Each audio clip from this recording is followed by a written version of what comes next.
Hello नमस्कार friends. तो आज के इस वीडियो में हम बात करने वाले हैं आईवी फ्लूइड के बारे में। थोड़ा मैं बेसिक सी जानकारी दूं तो full form of IV fluid यानी कि जो आईवी फ्लूइड जो होता है वो इंट्रावेनियस रूट से दिया जाता है, यानी कि पशु को सीधा नस में जो है दिया जाता है। तो आज की इस वीडियो में हम बात करेंगे जो 7 टॉपिक मैंने इसमें डाल रखे, जिसमें एनएस हो गई जिसको नॉर्मल सेलाइन कहते हैं, DNS dextrose normal saline, RL Ringer lactate solution, D25 यानी कि जो D10 D25 जो है उनमें डेक्सट्रोज का परसेंटेज होता है। तो इससे D25 है तो इसमें डेक्सट्रोज 25% होता है, D10 है डेक्सट्रोज 10% होता है, और मैं एक D5 लिखना भूल गया तो डेक्सट्रोज 5%। इसके बारे में मैंने इस वीडियो में बता रखा है। इसी के साथ पशुओं में मोस्टली उपयोग किया जाता है रिंटोज। रिंटोज बहुत ही लाभदायक है जिसके बारे में मैंने आप आगे बता रखा है। तो रिंटोज में होता है multi electrolyte with 20% dextrose injection. एंटालाइट में भी सेम यही कंटेंट होता है, मल्टी इलेक्ट्रोलाइट विथ 20% डेक्सट्रोज। तो अब हम बात करते हैं सबसे पहले एनएस के बारे में। देखो एनएस होता है नॉर्मल सेलाइन, यानी कि नॉर्मल जो है नमक का पानी होता है। इसमें कंपोजिशन की बात करें तो इसमें 0.9% NaCl पाया जाता है, यानी कि नमक का पानी। यूज़ ऑफ एनएस की बात करें तो इसमें डिहाइड्रेशन हो गया, wound watching, dilution of injection, constipation, fever, alkalosis, indigestion, poisoning. देखो इसके बारे में विस्तार से बात करूँ तो डिहाइड्रेशन कब होता है, जब पशु में रक्त में पानी की कमी हो जाती है तब जो है डिहाइड्रेशन होता है। डिहाइड्रेशन उसी को कहते हैं जिसमें रक्त में जो है पानी की कमी हो जाए पशु में। ठीक है। दूसरा हम इसका उपयोग करेंगे घाव को धोने में, है ना। पशु को किसी भी प्रकार का यदि घाव हो गया है जिस पे हमें कोई मेडिसिन जो है लगानी है, ड्रेसिंग करनी है, तो उसको घाव को जो भी उस पर डस्ट लगा होता है उसको साफ करने के लिए हम एनएस का उपयोग जो है घाव पर भी कर सकते हैं। इसी के साथ जैसे ये डॉक्टर का विषय रहा, जिसमें अगर सर्जरी है तो पशु के मतलब रूमेनोटोमी हो गई, किसी भी प्रकार की जो भी पशु में सर्जरी की जा रही है तो आंतरिक अंगों को धोने के लिए भी जो है एनएस का उपयोग पशु में कर सकते हैं। इसी के साथ इंजेक्शन को मिलाने में भी, यानी कि जो इंजेक्शन पाउडर फॉर्म में आते हैं, लाइक ये जो पेनिसिलिन ग्रुप के हैं ना, काफ़ी सारे ऐसे इंजेक्शन है पाउडर फॉर्म में आते हैं जिनको हम एक्चुअल में जो है मोस्टली ये डिस्टल वाटर में जो है डाइल्यूट करते हैं, लेकिन उसके ना होते हुए हम इंजेक्शन को जो है एनएस में भी जो मिला सकते हैं, फिर पशु को लगा सकते हैं। इसी के साथ जो कॉन्स्टिपेशन के केस में, यानी कि कब्जी हो जाए पशु को, पेट बंद हो जाए, तब भी इस एनएस का उपयोग हम पशु में कर सकते हैं। इसकी खास बात यह है कि ये एनएस जो है पशु को किसी भी टेम्परेचर पर उपयोग में ले सकते हैं। लाइक पशु को यदि हाइपरथर्मिया है, हाइपोथर्मिया यानी कि उसको बुखार हो गया है या फिर टेम्परेचर डाउन हो गया है, तब भी इसका उपयोग हम पशु में कर सकते हैं। इसी के साथ एल्कलोसिस इंडाइजेशन यानी कि क्षारीय अपच, इसमें क्या होता है कि पशु जो है ये प्रोटीन युक्त भोजन कर लेता है। ज़्यादातर प्रोटीन युक्त भोजन खाने से पशु में एल्कलोसिस इंडाइजेशन हो जाता है, जिस केस में भी इसका उपयोग हम पशु में कर सकते हैं। देखिए एल्कलोसिस इंडाइजेशन और सिंपल इंडाइजेशन और एसिडोसिस इंडाइजेशन, इस पर मैंने एक वीडियो बना रखा है जो मैंने डिस्क्रिप्शन में लिंक दे रखा है, वहाँ से इस बारे में वीडियो देख लेना। इसी के साथ विषाक्तता के केस में भी, यानी कि पशु को पॉइजनिंग हो जाए, पॉइजनिंग चाहे किसी भी प्रकार की हो, पशु यानी कि साइपरमेथ्रिन पशु में यूज़ कर रहे जो जूं चीचड़ के लिए एक्चुअल में हम उपयोग करते हैं, यदि पशु में विषाक्तता फैल गई हो तब भी इसका उपयोग हम पशु में कर सकते हैं। इसी के साथ यदि पशु किसी प्रकार का जो है चारा, ऐसा जहरीला चारा खा ले जिस वजह से पशु को पॉइजनिंग हो गया है, तब भी इसका उपयोग हम पशु में कर सकते हैं। इसके साथ हम जो है इंजेक्शन लगाएंगे एट्रोपिन सल्फेट इंट्रावेनस रूट से एनएस में मिलाकर दे सकते हैं। एक और वीडियो बनाऊंगा जिस पे मैंने पूरा पॉइजनिंग टॉपिक पर मैं पूरी आपको इंजेक्शन और ट्रीटमेंट बता दूंगा। नेक्स्ट हम बात करते हैं एनएस जो नॉर्मल सेलाइन होती है उसकी डोजेस के बारे में। तो बात करते हैं डोज की। डोज जैसे मैंने इसमें लिख रखा है, dose of normal saline is completely depend on animal condition and disease, यानी कि कितना देना है यह पशु के बीमारी की अवस्था पर निर्भर करता है कि पशु को कितना डिहाइड्रेशन है, किस प्रकार का उसमें कितना जो है प्रॉब्लम है, उस हिसाब से पशु चिकित्सक खुद जो है उसकी जो है पशु की कंडीशन देखकर वो डोज निर्धारित करेंगे। फिर भी मैं आपको बताऊं तो डोज जो है इसकी 4 से 5 लीटर हम इंट्रावेनस पशु को एक बार में दे सकते हैं। वो 50 लिख दिया है, उसको थोड़ा अवॉइड करना। तो नेक्स्ट हम बात करते हैं डीएनएस के बारे में। डीएनएस होता है डेक्सट्रोज नॉर्मल सेलाइन, जिसमें कंपोजिशन की बात करें तो उसमें जो है 0.9% NaCl होता है और 5 ग्राम डेक्सट्रोज होता है। देखो डेक्सट्रोज होता है शुगर ही होती है डेक्सट्रोज, जैसे कि फ्रुक्टोज होता है, लैक्टोज होती है ना, जो विभिन्न जैसे दूध में पाई जाती है लैक्टोज, फ्रुक्टोज जो है फ्रूट में पाई जाती है, इसी प्रकार डेक्सट्रोज भी शुगर ही होती है। तो बात करते हैं यूज़ ऑफ डीएनएस यानी कि डीएनएस के इस्तेमाल के बारे में। तो इसका उपयोग भी हम डिहाइड्रेशन के केस में करेंगे, diarrhoea, hypothermia, nervous symptoms, acidosis, indigestion in accidental condition. देखिए मैंने इसमें जो डिहाइड्रेशन लिखा है, और डिहाइड्रेशन जो है मैं प्रत्येक जिस भी फ्लूइड के बारे में बताऊंगा उसमें मैं डिहाइड्रेशन वर्ड जरूर लिखूंगा। तो मैं यहीं क्लियर कर देता हूं आपको कि डिहाइड्रेशन जो है पशुओं में होता क्यों है। देखो मुख्यतः क्या होता है कि पशु को लूज मोशन होता है, वोमिटिंग होती है, और इसी के साथ जो है पशु गर्मियों के दिनों में भी पानी पर्याप्त नहीं पीता हो तब भी पशु शरीर में पानी की कमी हो जाती है। तो बात रही डिहाइड्रेशन को कैसे पहचानेंगे, तो इसके लिए हमें स्किन फोल्डिंग टेस्ट करना रहता है। पशु की स्किन जो है खींचनी रहती है, इसके बारे में मैं पूरा एक अलग वीडियो बनाऊंगा कि डिहाइड्रेशन को कैसे हम देखें। लेकिन फिर भी आप फील्ड में आप देखेंगे कभी तो आपको पशु वैसे ही दिख जाएगा जिसमें डिहाइड्रेशन होया रहेगा, और इसी के साथ पशु कमज़ोर होगा, है ना। तो उसमें हमें कोई भी फ्लूइड पशु को देना रहता है, जिसके बारे में मैं आपको सभी फ्लूइड के बारे में बता दूंगा। नेक्स्ट हम बात करते हैं डायरिया, दस्त में भी इसका उपयोग करते हैं। हाइपोथर्मिया यानी कि पशु का टेम्परेचर डाउन हो गया हो तब भी इसका उपयोग हम पशु में कर सकते हैं। एक बात और इसकी है कि पशु को फीवर की कंडीशन में डीएनएस का उपयोग नहीं करना है, वो पशु चिकित्सक का विषय है, वो कंडीशन के हिसाब से उपयोग कर सकते हैं। इसी के साथ नर्वस सिम्टम्स, तंत्रिका तंत्र से संबंधित यदि किसी प्रकार का पशु को सिम्टम्स देखा जा रहा है, यानी कि पशु जो है बार बार मुंह हिला रहा हो, है ना, ऐसे जो तंत्रिका तंत्र से संबंधित मतलब नर्वस सिस्टम से संबंधित पशु को कोई सिम्टम्स दिखाई दे रहे हो तब भी इसका उपयोग हम कर सकते हैं। इसी के साथ पशु जो कार्बोहाइड्रेट युक्त भोजन कर ले, गेहूँ बाजरा आदि जो है पशु खा ले, एसिडोसिस हो जाए पशु में, है ना, पशु की पीएच जो है सामान्य से काफ़ी कम हो जाए तब भी इसका उपयोग हम पशु में कर सकते हैं। इसी के साथ पशु को किसी प्रकार का दुर्घटना हो जाए, एक्सीडेंट हो जाए, तो एक्सीडेंट के केस में भी पशु को थोड़ा एनर्जी के लिए डीएनएस जो है पशु में उपयोग कर सकते हैं। देखिए नेक्स्ट हम बात करते हैं डीएनएस के डोज के बारे में। तो पहले भी मैंने यही बात बताई है कि जो भी हम पशु में डेक्सट्रोज या फिर जो भी फ्लूइड उपयोग कर रहे हैं वो पशु की बीमारी और उसकी अवस्था पर निर्भर करेगा, यानी कि कितना देना है वो पशु चिकित्सक का विषय है, वो डोज जो है निर्धारित करेंगे। तो फिर भी मैं आपको बताऊं तो लार्ज एनिमल जो बड़े पशु होते हैं उनको 5 लीटर तक जो है ये डीएनएस दे सकते हैं, और काफ में स्लो इंट्रावीनस देना है ना, एकदम धीरे धीरे जो है पशु काफ में चढ़ाना है। और आगे हम बात करते हैं पशु में, इसमें नोट करके मैंने लिख रखा है कि पशु को जब फीवर्स काफ़ी ज़्यादा हो तो इस कंडीशन में डीएनएस का उपयोग हम पशु में नहीं करेंगे। नेक्स्ट हम बात करेंगे आरएल के बारे में, जिसे रिंगर लैक्टेट सॉल्यूशन भी कहा जाता है। इसमें कंपोजिशन की बात करें तो it is mixture of electrolyte in which present sodium chloride, potassium chloride, sodium lactate. यहाँ इलेक्ट्रोलाइट का मिक्सचर होता है, इसमें sodium chloride, potassium chloride, sodium lactate आदि पाए जाते हैं। तो बात करते हैं यूज़ ऑफ आरएल यानी कि इसके इस्तेमाल के बारे में। तो इसका इस्तेमाल भी हम डिहाइड्रेशन के केस में करते हैं, और इलेक्ट्रोलाइट इम्बैलेंस के केस हो जाए तब भी इसका उपयोग करते हैं। ड्यूरिंग द सर्जरी और warning condition, acidosis, indigestion, constipation, diarrhoea.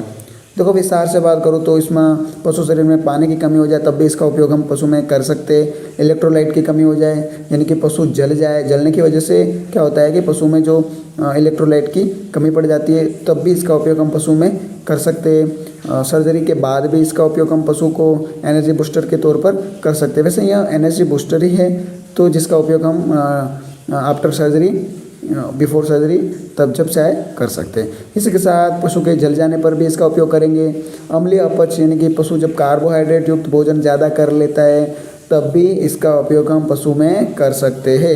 इसी के साथ कॉन्स्टिपेशन, कब्जी का केस हो तब भी इसका उपयोग हम पशु में कर सकते हैं। और डायरिया जो काफ़ी दिन से जो है डायरिया यदि पशु में नहीं रुक रहा हो, काफ़ी मेडिसिन एंटीबायोटिक देने के बाद, तो लास्ट में जो है हमें आईवी फ्लूइड उसमें देना रहता है।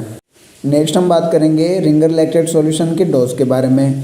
डोज जो है वही बात है कि पशु चिकित्सक डोज निर्धारित करेंगे वो फील्ड कंडीशन देख के, लेकिन फिर भी मैं आपको बताऊं तो लार्ज एनिमल जो बड़े पशु है उनको 4 लीटर तक आप दे सकते हैं। इसके साथ जो छोटे बछड़े हो उनको आधा लीटर 500 ml जो है दे सकते हैं, और गोट और शिप में 500 ml तक दे सकते हैं, और डॉग में जो है उसकी कंडीशन के आधार पर 250 से 500 ml हम इंट्रावेनस रूट से दे सकते हैं।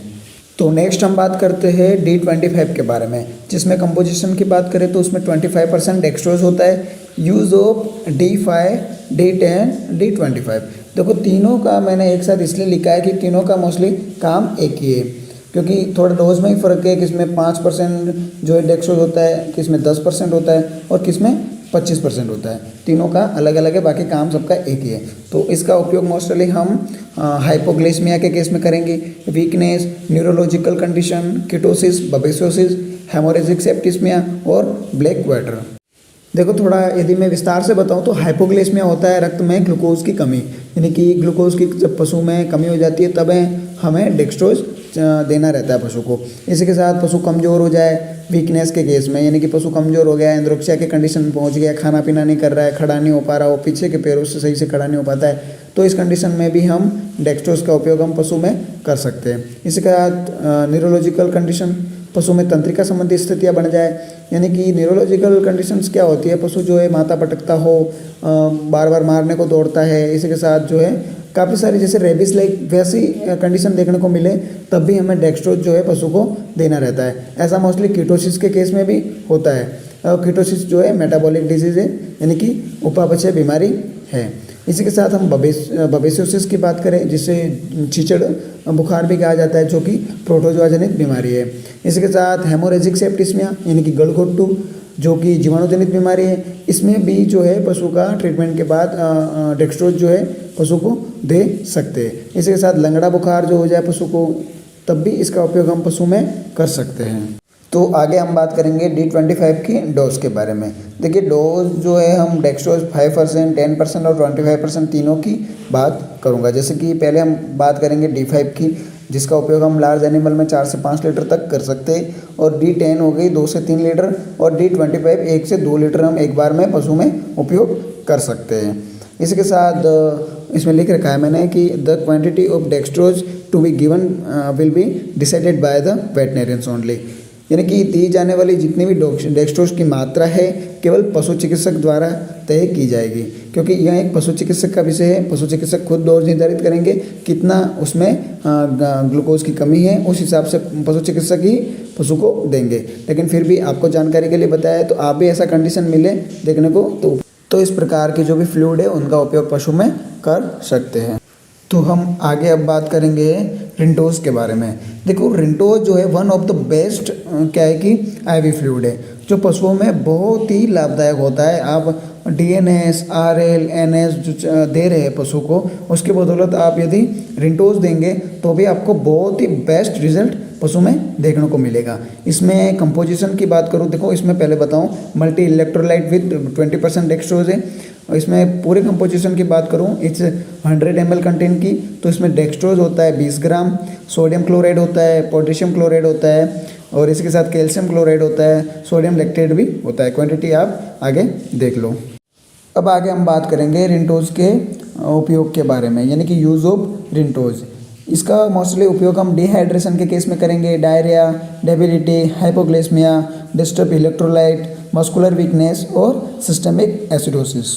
और थोड़ा विस्तार से बताऊं तो इसका उपयोग हम रक्त में जब पानी की कमी हो जाए तब करेंगे, है ना, ये तो सब में कॉमन है। और दस्त हो गया, पशु में कमजोरी हो जाए, मोस्टली इसका उपयोग हम पशु के दुर्बलता के केस में उपयोग करेंगे। यानी कि पशु जो है कई दिनों से खड़ा नहीं हो पा रहा हो, पशु का पीछे का पैर अच्छे से काम नहीं कर रहा हो, पशु सही से खड़ा होने में दिक्कत हो रही हो, है ना, तो इस कंडीशन में इसका उपयोग हम पशु में कर सकते हैं। इसी के साथ जो है पशु में कभी जैसे कि हाइपोथर्मिया का केस देखने को मिले, लाइक पशु का टेम्परेचर डाउन हो गया हो, जिस वजह से पशु खड़ा नहीं हो पा रहा है, तो इस कंडीशन में हम माइफेक्स देते हैं पशु को, तो उसके साथ भी रिंटोज का भी उपयोग हम पशु में कर सकते हैं। इसके साथ जब हाइपोग्लाइसेमिया हो जाए, ग्लूकोज की कमी हो जाए, रक्त में ग्लूकोज की कमी हो जाए, तब भी इसका उपयोग हम पशु में कर सकते हैं। इसके साथ कमज़ोर मांसपेशी यानी कि मांसपेशियाँ कमज़ोर होगी तब भी पशु खड़ा नहीं हो पाता है, तो इस कंडीशन में भी इसका उपयोग हम पशु में करेंगे। इसके साथ पशु यदि कार्बोहाइड्रेट युक्त भोजन ज़्यादा कर ले, पशु के क्या होता है कि ब्याने के बाद मोस्टली होता है कि पाचन क्रिया जो है थोड़ी कमज़ोर हो जाती है। पशु के ब्याने के तुरंत बाद यदि कोई पशुपालक जो है उसको दलिया या फिर गेहूँ का जो भी दलिया कार्बोहाइड्रेट युक्त भोजन देता है वो आवश्यकता से कुछ ज़्यादा मात्रा में दे देता है, तो जिस वजह से क्या होता है कि पशु का पेट बंद हो जाता है, उसमें कब्जी हो जाती है, कॉन्स्टिपेशन हो जाता है, जिस वजह से पशु जो है सही से गोबर नहीं कर पाता है और उसका बार बार पेट दर्द होने लगता है, जिस वजह से काफ़ी पशुओं की जो है मौत हो जाती है। तो एसिडोसिस के केस में भी क्या है कि रिंटोस का उपयोग कर सकते हैं। इसका बेस्ट रिजल्ट है, मैं खुद जो है पशुओं में रिंटोस का ही ज़्यादा उपयोग करता हूँ, इसका बेस्ट रिजल्ट है, इसका उपयोग भी आप पशु में कर सकते हैं।